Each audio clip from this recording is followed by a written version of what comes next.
Hi everyone, it's Jennifer with Zen Barre with this week's video tea time chat to accompany our blog post. So this week marks the third week in our series, How to Build a Stronger Barre Foundation, and we are talking about proper form and technique and why those are so important to help you build this strong mind-body-barre connection and to just serve as a jumping off or a continuation point from the intention that you set at the beginning of the workout. So really wanted to dive kind of deep into that with this post and chat, and to let you know that this was not a fitness lesson that I took to very easily.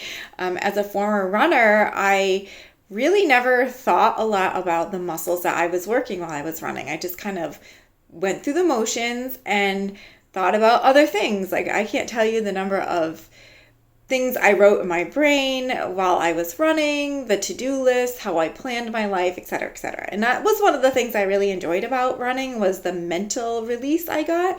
But I think I was missing out on a really important physical component of exercise, and that was not properly engaging the muscles because I wasn't thinking about them. And if I had been thinking about the muscles as I was working through my routine or my runs and had been really much more aware of my alignment regarding my body, I think that some of the issues I suffer from today would not have ever popped up.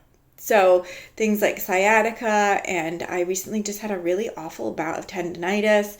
And I think that especially those conditions are brought about by overtraining, for one thing, and just not training with the proper form and technique. So that's why I wanted to talk about that regarding your barre practice today, and how it will just help facilitate a stronger practice and a better foundation for you as an instructor and a student. Because I am an instructor, but I'm also a student. And the fact that I always want to keep learning to improve myself and improve those I teach is part of who I am and the message that I hope to keep bringing to you each week through posts and videos.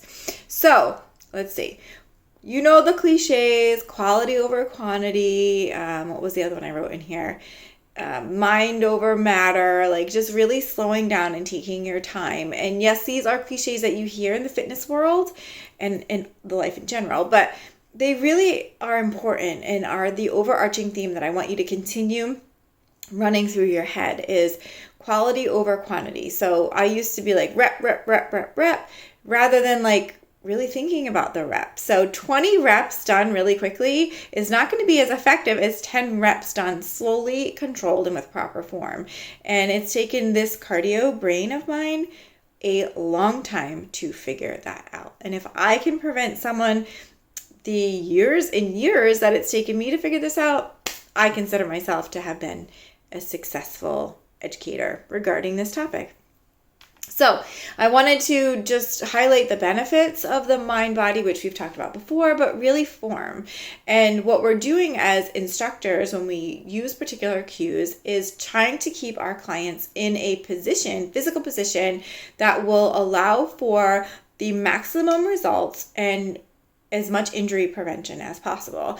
So if you know where your body should be in space, then there's that much more of a likelihood that you're not going to hurt yourself. And if I had known all those years prior what I know now, I would have slowed down my running pace and focused more on my actual body movements and how my body was moving through space rather than how quickly it was moving through space. And now that I don't run anymore because of injuries and such, I'm putting those lessons into practice with my barre practice and thinking about hamstring curls, for example. Instead of doing like 10 really fast, really focusing on the muscular contraction and the extension that I am putting my body through and getting the most bang for my buck. Because really, we don't want to be working out for hours and hours every day. We want to get in and get an effective, safe workout.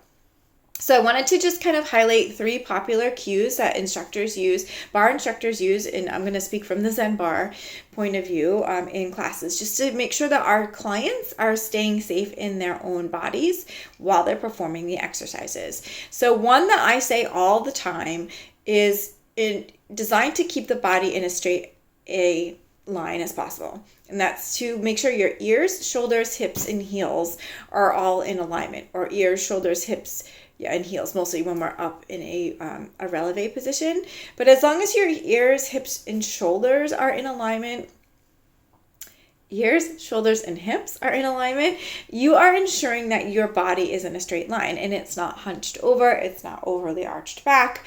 And this will keep your body in a proper alignment, help keep your back safe. And it will also, that's a really easy cue for instructors to say. It rolls off the tongue rather nicely. And for participants to visualize, you can visualize really quickly ears, shoulders, hips, and adjust your body accordingly so that you are now in the proper position. So I like that one a lot, so I did include it here. And remember, this is not an exhaustive list. It's just the 3 most popular that I picked to choose for my examples today. The second is to tilt or not to tilt. We don't tuck here at Zen Barre, we tilt.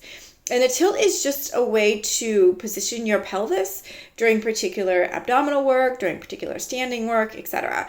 So we want to make sure that you'll often hear your instructor say to tilt your pelvis. And this isn't a jarring motion where we're just like thrusting the hips forward. It really is a gentle movement where we're engaging the abdominals, especially the lower abdominals, to bring our hip bones forward. Think heavy tailbone, so that we're gently bringing our hip bones forward and not jarring them and thrusting them and using the glute muscles, okay? So that's what we mean by a tilted pelvis. And then we have neutral pelvis, which is where your pelvis naturally sits in space. And this looks different on everybody, but to find your neutral pelvis, you can do this standing or you can do it on all fours. So if you were doing it on all fours, you'd arch your back up really high, and then you would narrow it out. So we do like a cat-cow, and where your neutral pelvis will fall will be between the cat and the cow. Or if you're standing, you would tilt your pelvis really far forward with an anterior tilt, and then you do a really arched posterior tilt, just being careful not to hurt your back, obviously. And then in between those 2 tilts is your neutral pelvis, where your pelvis naturally falls. And I have more of a sway back in my posture, so my neutral pelvis may look a little bit more tilted toward the back than someone who has a not as much of a sway back in their posture. So it's that space in between those 2 extremes, and that's the pelvis that we use most in Zen Barre workouts. But sometimes we will ask you to tilt that pelvis up for certain abdominal work or certain standing work, just because it helps to alleviate the pressure on the back, and it also helps alleviate some of the pressure and some of the stretching on the hip abductors, and allows for the proper muscles to be activated during particular movements and exercises. Finally, knees and toes, right? So whenever we're doing any sort of lower body work, we want to be mindful of where our knees are in space. We want to make sure that they are not over the toes. So they're jutting so far forward that they're over our toes. We want to keep them stacked over the ankles. And this is because the knee joints are extremely sensitive, and we want to keep those knees nice and safe, especially if you do a lot of running or cardio work where, think about it, your knees take so much abuse, I don't want to say every day, but they support your entire body weight, and we ask a lot of them just in daily functioning. So when we are doing our bar work, when we're doing our plies, when we're doing our first position heel lifts or squats or lunges or whatever, we want to make sure that we keep the knees safe. And to do that is to make sure that they are stacked over the ankles, and they're also tracking backwards, especially in second position plie. So we don't want the knees collapsing in. We want to think knees toward the back wall, keep them tracking over the last 2 toes, so that we're keeping those knees safe in space. And we want to make sure you feel it. It'll feel better in your body when your knees are properly positioned as opposed to sticking out where they shouldn't be. So knees over toes, or knees and toes, knees stacked over ankles. You just want to make sure that you are aware of where your body is.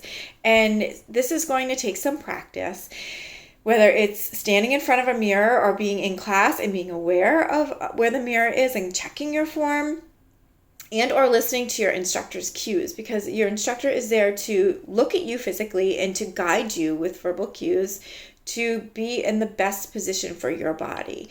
And just remember, some of it's intuitive as well. I remember being in a barre class and the instructor tried to get me to tilt my pelvis more because she felt like because I didn't look like everyone else in class that my pelvis wasn't tilted enough. And it was where it should be. It was my neutral pelvis, and when I tilted it more than I should have, I felt it. And you have to just be really mindful of your body, and if something hurts, to stop.